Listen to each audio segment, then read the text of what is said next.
संध्या के काल में उसे फांसी की तख्त की ओर ले जाया जा रहा था। ब्रिटिश हुक्मरानों की बंदिशें चारों ओर के वातावरण को और भी दर्दनाक और भयानकता की ओर ले जा रही थी। वह कैदी एक मदमस्त अंदाज में फांसी के तख्त की ओर चढ़ता जा रहा था। फांसी के फंदे को उसने चूमा, राष्ट्रीय भावनाओं को प्रबल किया, फंदा गले में डाला गया, तख्त का लीवर खींचा, फांसी लग गई और एक महान वीर सेनानी वीर गति को प्राप्त हुआ। हम बात कर रहे हैं भारतीय मां के एक ऐसे वीर सेनानी की जिन्हें क्रांति रत्न तात्या टोपे के नाम से जाना जाता है।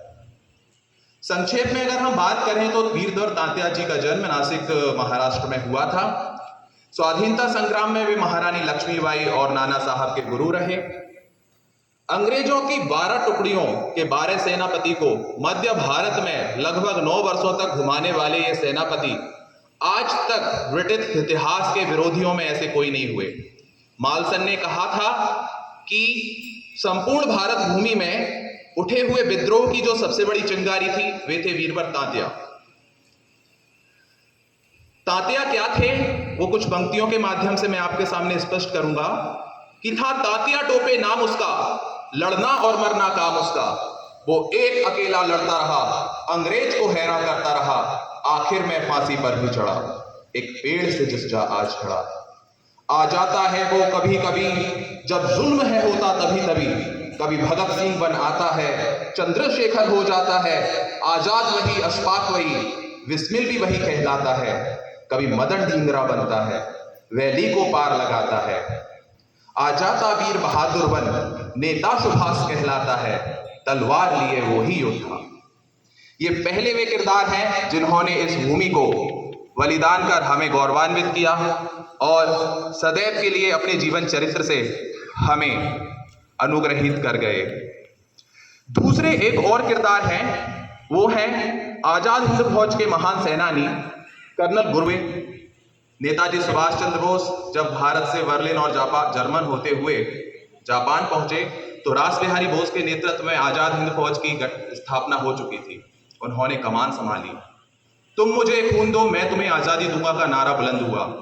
दिल्ली चलो अब एक केंद्र बन चुका था। में केवल 2 ही ऐतिहासिक मुकदमे चले हैं, एक 1857 की क्रांति के दौरान बहादुर शाह जफर पर और दूसरा कर्नल गुरबख्श सिंह ढिल्लन, प्रेम कुमार सहगल और जनरल शाहनवाज पर। आपको ये जानकर और आश्चर्य होगा कि जब हम अपने आम मुकदमे में किसी एक वकील को नियुक्त करते हैं, जैसे कि मैं एक वकील हूं, तो जब जंग आजादी की लड़ाई लड़ी जा रही तो ब्रिटिश हुक्मरान इन्हें फांसी की सजा देने के लिए मुकदमा चला रहे थे, तो इनके वकील कौन थे?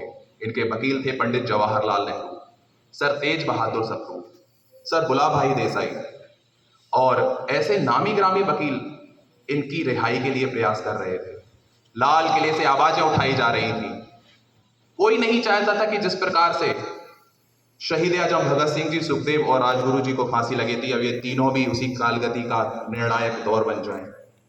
लाल किले से आई आवाज, ढिल्लन सहगल शानबाज, इन तीनों की हो उम्र दराज, लाल किला तोड़ दो, आजाद हिंद फौज छोड़ दो। इन विचारों ने लाल किले की प्राचीर को हिला दिया। नौसेना ने विद्रोह किया, फलतः अंग्रेजों को इन्हें रिहा करना पड़ा और इनकी रिहाई के 9 महीने बाद भारत स्वतंत्र हुआ। इसके अलावा इस क्षेत्र में श्री माधव शरण द्विवेदी जी, पंडित वैदेही चरण पाराशर, श्री राम सिंह वशिष्ठ जी, ऐसे कई वीर सेनानी दिए जिन्होंने गांधी जी के साथ आजादी की लड़ाई में अपनी महती भूमिका निभाई। हम आज इन संवाद आपके माध्यम से करने का उद्देश्य ये था कि जिस भूमि पर आप